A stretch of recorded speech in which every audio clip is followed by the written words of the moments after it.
Yemen থেকে মদিনার দিকে গেলেন, সেখানে পৌঁছানোর আগেই রাসূল সাল্লাল্লাহু আলাইহি সাল্লামের ইন্তিকাল হয়ে গেল।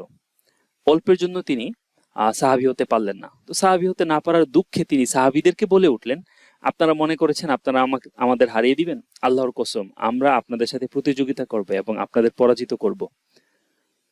মানে ওনার কনফিডেন্ট আর কথাবার্তা বলার লেভেলটা দেখেন, যে তিনি সাহাবী হইতে পারেন নাই এবং সাহাবীদেরকে বলতেছেন আমরা আপনাদের সাথে প্রতিযোগিতা করব। এটা কিন্তু সম্পদের প্রতিযোগিতা না, মানে বলছে ভালো কাজের প্রতিযোগিতা। আমি এমন আমল করব সাহাবীদের লেভেলে পৌঁছে যাব। সুবহানাল্লাহ। মানে এগুলো কিন্তু মানে ইসলামী ইতিহাসে অনেক পাবেন আপনারা। ওকে, দেন হচ্ছে তাওবা এবং ইনাবা।